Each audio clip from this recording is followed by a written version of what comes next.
Hello, everyone. Welcome to ELINET Research Review on Global Englishes Research. My name is Levi, and I will be your research reviewer for today. Now, in this very special occasion, we have Professor Kohn from University of Tübingen in Germany. Hello, Professor. Hello. Hello, Levi. Thank you for joining us today. It's a great pleasure to have you here. Well, thank you for having me. It's a great honor and a pleasure. Thanks. Thank you. So let me introduce you to Professor Kohn. He's an emeritus professor of English and applied linguistics at the University of Tübingen in Germany. His current professional interests include global Englishes and English as lingua franca, intercultural communicative competence development, pedagogical lingua franca immersion, virtual exchange and telecollaboration, and also language teacher education. So basically everything that I also really interested into. So his recent publication, including Global Englishes and the Pedagogical Challenge of Developing One's Own Voice, and also focus on the speaker-learner in English as a global language, agency and satisfactions.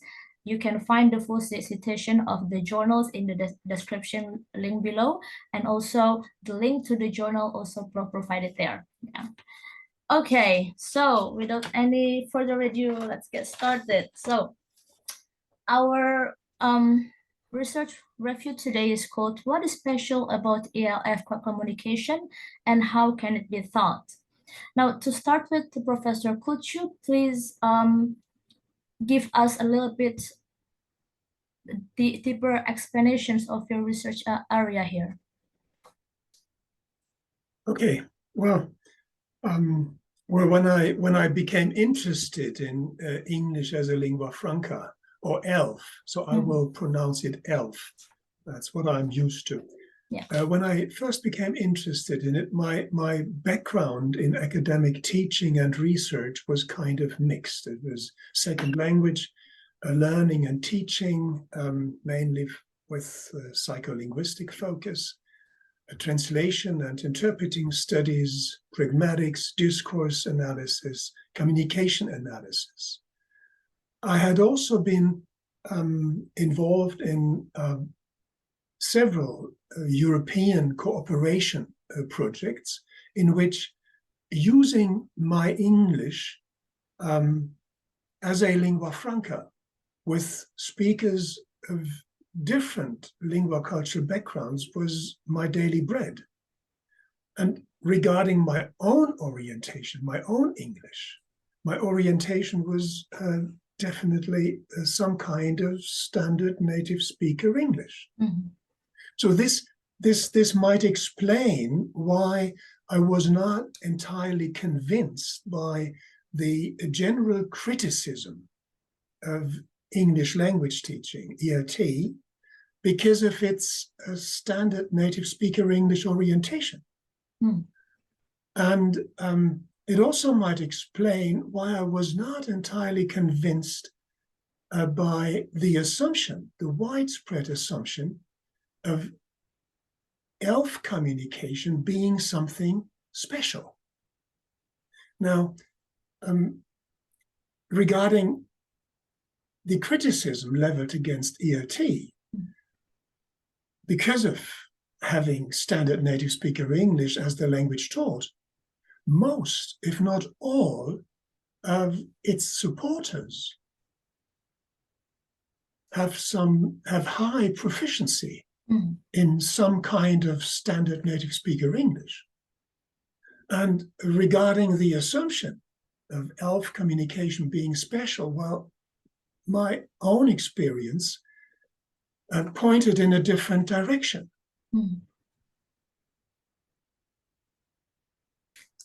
English ELF communication, I am convinced, is not fundamentally special. Rather, it has its roots in ordinary, everyday communication. And this is also why people generally engage in ELF communication around the world without having any special training in ELF. And more often than not, they manage to succeed. Why? Because they are able to draw on what they have available from their experience, their communicative experience in ordinary everyday communication. And this involves, in the first place, their English and translingual repertoires, also non-linguistic resources. And in addition, and quite importantly, their natural capability for communication, which they have been able to build up through a lifelong communicative maturation process, starting with their first steps as toddlers in their native languages. So understanding ELF pedagogy and global English's language teaching, I think, requires to take this normalizing look at ELF communication. How do people acquire their repertoires? How do they use their repertoires in communication? And this is pretty much has always guided my own research on ELF-aware ELT. Right. I do remember in one of your talk you mentioned that ELF communication actually not that different with the communicative competence that we use for our L1.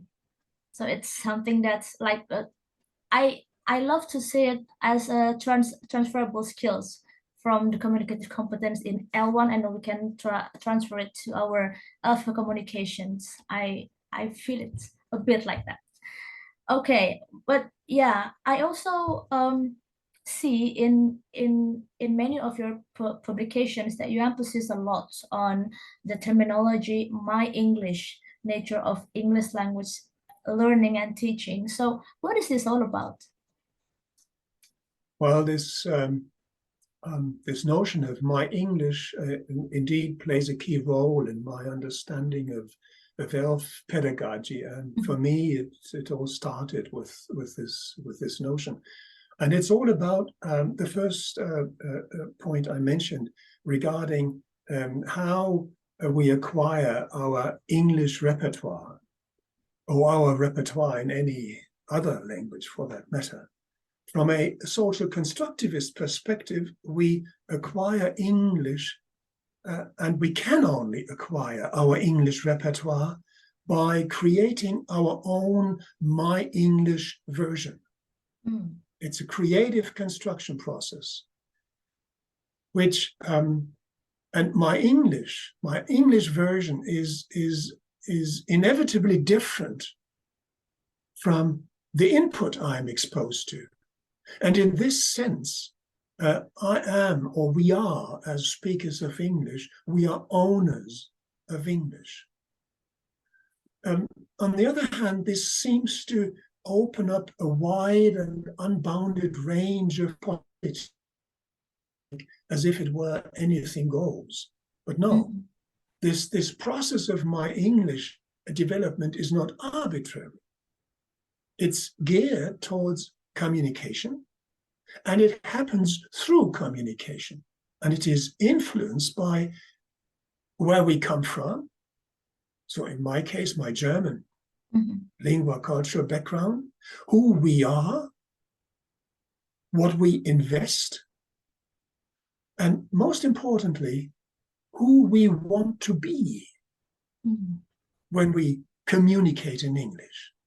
And this is reflected in our personal requirements of communicative and communal success.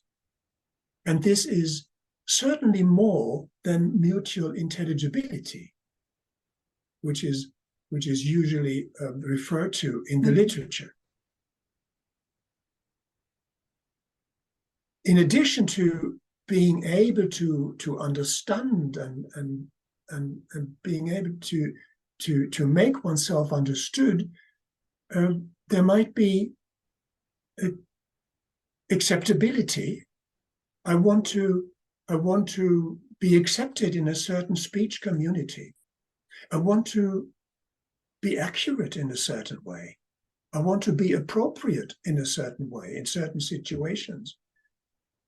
In other situations, in a different way.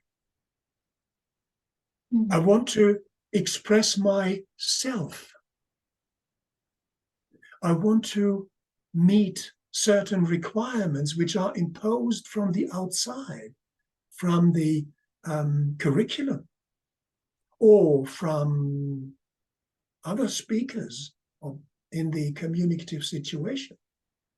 So speaker learners' requirements, in a way, reflect their lingua cultural identity. And this process of my English repertoire development is not a matter of choice. It is the way it is. Mm. And this is why it is so important for ELT to acknowledge this perspective and to respect it. Mm. It gives you a different view on what learning and teaching is all about. Right, right. And that just reminds me to another talk of yours where you say that ELF and ELT does not have to fight. We can be we can be Yes. friends, something like that. Yeah, that is really, really interesting. Yeah, we have to be friends. We have to be friends, indeed. Okay, so now let's talk about the competence development in terms of ELF communications and global English for language teaching. Now, what is your view on this? Which competence dimensions do you think that should teachers and learners specifically attend to? Yeah. Well, I guess the background of what I've just said concerning that ELF communication has its roots in everyday communication. Mm-hmm. I mean, this in a way requires us to look behind the surface of ELF communication, behind what we can see, behind what we can observe. We need to focus more on speaker learners as principal agents of their communication and learning. We need to look at what they have available, what they can build on, and what they can further and have to further enhance to make it work in challenging ELF encounters. So first, regarding my English repertoire. In ELT, we generally have a fairly strict normative orientation towards some kind of standard native speaker English. In certain areas of ELT, communicative language teaching, teachers might be more tolerant, but the better or the closer students get to the target, the better. That's where they get the smiley points. Mm. It is as if, despite all this tolerance, it is as if acquiring, learning the English repertoire were a copying and cloning task, which it is not. From this social constructivist, my English perspective, it becomes clear that ELT needs to replace its strict orientation towards the target repertoire by an open social constructivist, my English orientation. That is, teachers need to enable their students to develop their own voice as emancipated speakers. There should be room for something like speaker satisfaction, not only teachers' satisfaction, right? Speaker satisfaction. And this also puts a new light on this criticism regarding normativity and native speakerism in ALT. These issues need to be reconsidered. It is not the standard native speaker English orientation as such that needs to be criticized. It is the approach, the strict normative quasi-behavioristic approach. We need to replace this strict approach by an open approach. Right, right. And yeah, teaching towards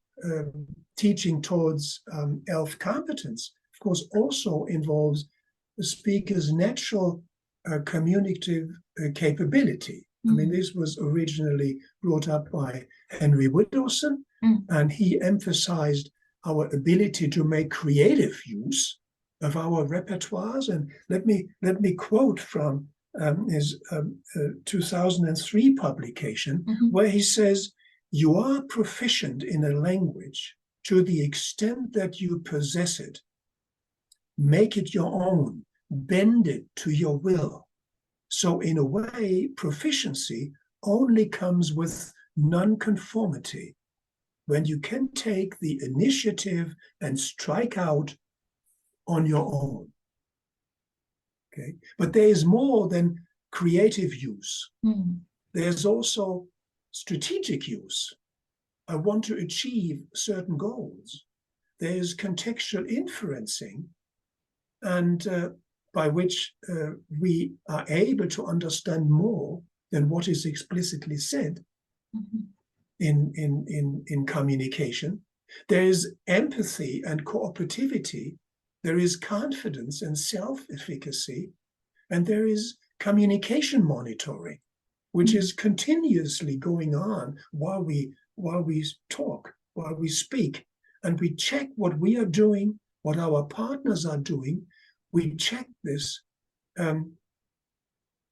against our requirements of communicative and communal success, and then maybe try to adapt our performance.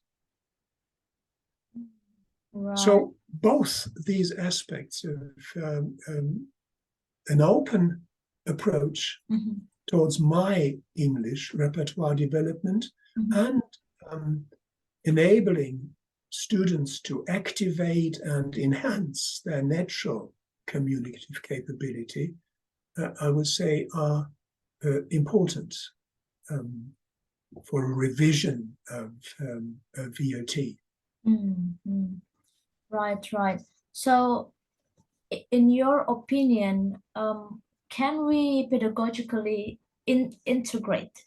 This is the something that's quite problematic, I think, in our field. Do you think we can integrate ELF and a global English competence development into classroom practice, English classroom, and how do you think we can do that as teachers? Well, it's certainly a very challenging task, and in particular when you see it against the backdrop of the traditional classroom situation.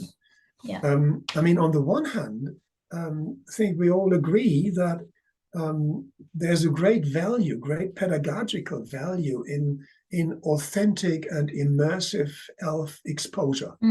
But in a normal classroom situation, it's very difficult to make this happen, to make it possible for students to kind of bodily experience lingua franca communication and become aware of their own problems and possibilities. But this is necessary, and this is where this notion of pedagogical lingua franca immersion comes in, which we have been exploring over several European projects.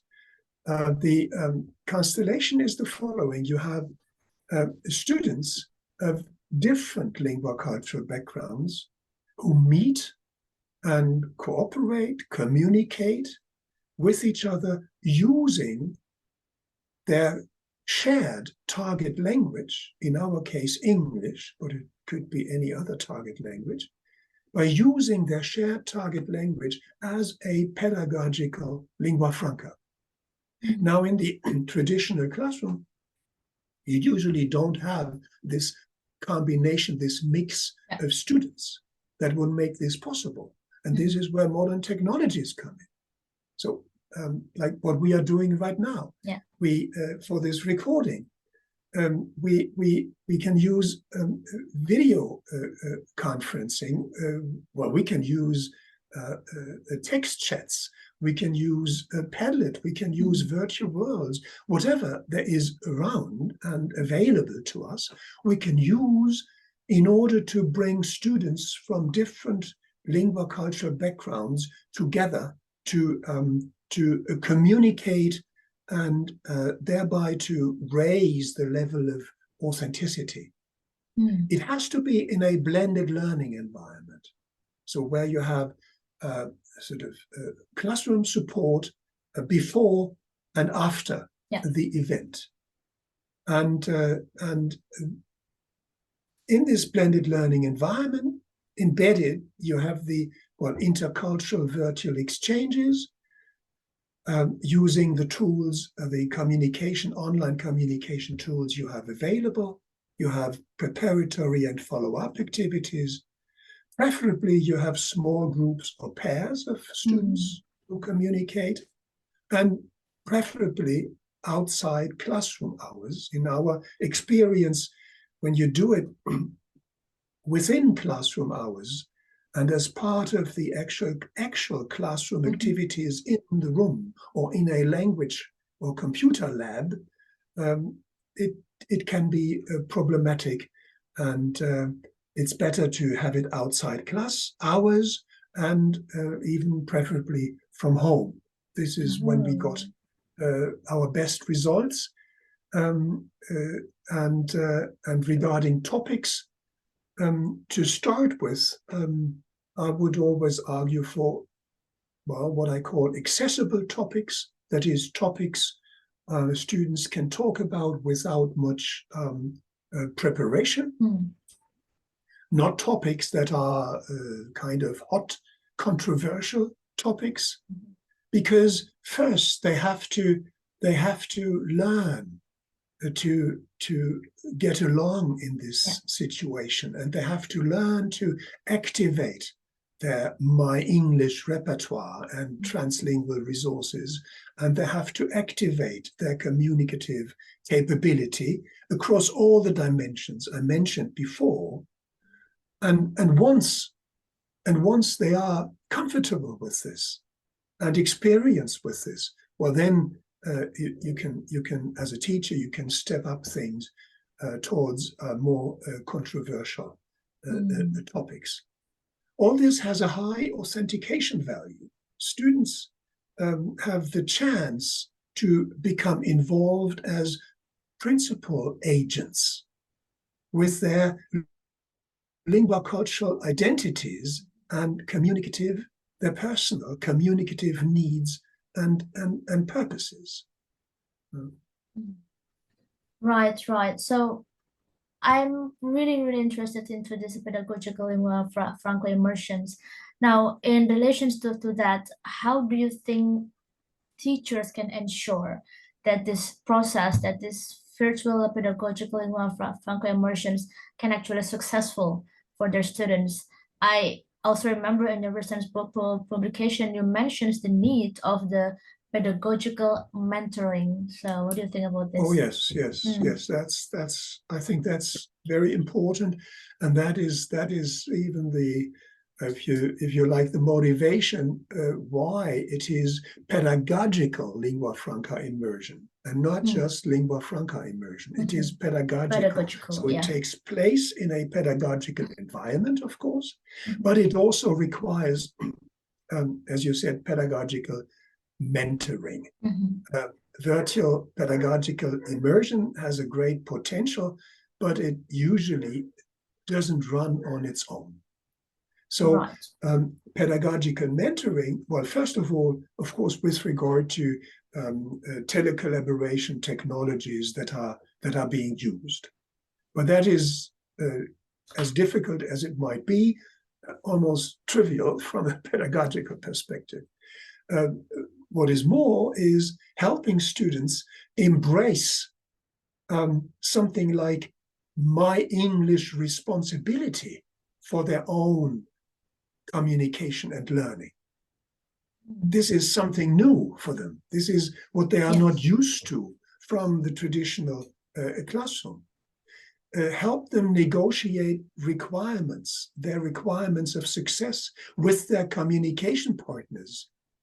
Also with regard to what they are expected to learn in the classroom, all these things.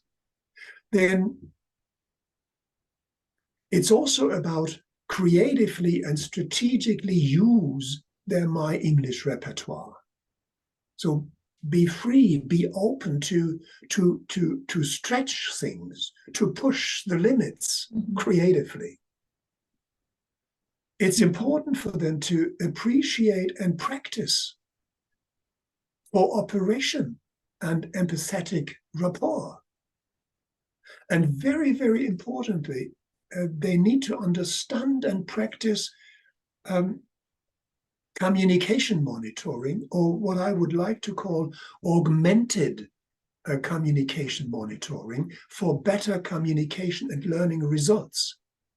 Augmented communication monitoring, because in our case studies we observe that, of course, there are all kinds of cultural restrictions, also communicative restrictions on communication monitoring. You don't interrupt yourself or your partner all the time, or maybe you don't want it because of considerations of politeness, or there are more deep inside inhibitions, cultural inhibitions towards doing this. But on the other hand, the more or the closer you monitor your own and your partner's communication, the more opportunities you have for learning. So this needs to be well explored and balanced, and it requires pedagogical mentoring. All this does not run on its own. So this is why it is pedagogical lingua franca immersion. Right. I also do remember that you emphasis on the pre, during, and after collaboration process. Right. Okay, so let's stretch this topic a little bit wider. So how do you see ELF and global English's competence development in relations to intercultural and transcultural development? Well, transcultural, intercultural development, I see a close link, close relationship here, and there's also this notion of intercultural citizenship, global citizenship, I think, which is important to take a look at in this context. And from my perspective, mainly because of if you take intercultural citizenship now, it's a potentially misleading collocation. So I speak of my German citizenship, there's my European citizenship. This is territorial, right? My intercultural citizenship, global citizenship, is this territorial? In my understanding, a territorial interpretation doesn't make much sense here. It is more that we need a competence-oriented understanding of intercultural citizenship, in the sense of being able to engage in intercultural communication. And here I would indeed, you mentioned transcultural, the concept developed by Will Baker. I would indeed prefer it here, because it underlines the trans, this creating a common ground, creating a third space, as it were. It is not your culture and my culture. We need to build a third space culture. And this is where pedagogical lingua franca immersion provides great opportunities with my English repertoire development, including negotiation of requirements of success. So this is a very important aspect here. And with communicative capability activation and refinement. So this helps develop the kind of inter-transcultural competence that is the very essence, in my understanding, of inter-transcultural citizenship. Fascinating. That's what we can learn here. I can learn a lot here. Okay, so my final questions here. Against this backdrop of what we have just discussed, what are your ideas then on teacher educations with regards to ELF and Global English's competence development? Yeah. Well, I mean, it's all about teacher education for ELF-aware ELT, right? Yeah. ELF-aware ELT. And part of this is certainly raising teachers' ELF awareness. I mean, this is the running theme in current debates, both in English as a lingua franca and in global English's context. And the value of raising teachers' ELF awareness is certainly to make them aware of what is possible, what is problematic, what is acceptable in ELF communication. But ELF-aware ELT, I would argue, requires more than ELF awareness. We need to move from ELF-aware to ELF-enabling ELT and teacher education. And the three cornerstone qualifications, which I see here. Now, again, going back to what I've been talking about, include respecting for teachers, respecting and supporting my English repertoire emancipation. So they need to learn these things through teacher education interventions. The second cornerstone qualification concerns helping students improve their natural capability for communication, for conditions of ELF communication, in particular more demanding conditions of ELF communication. And the third cornerstone qualification concerns being able to provide opportunities for pedagogical lingua franca immersion through intercultural virtual exchange. And this includes, very importantly, teachers' ability to provide pedagogical mentoring.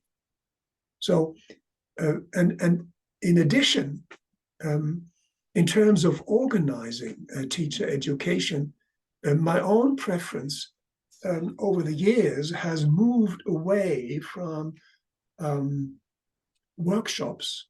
And then teachers, well, might be enthusiastic and convinced and everything, and they go home and they continue as they did before. What we need is something like on-task teacher coaching, which is a lot more effective. And if it's an initial workshop, then it needs to be closely linked to teachers' own reality, needs to pick them up where they are and then help them move on. Help them move on through a series of teacher coaching events. And so that they are then able to continue on their own and develop their own stance in this field, which I think is extremely important.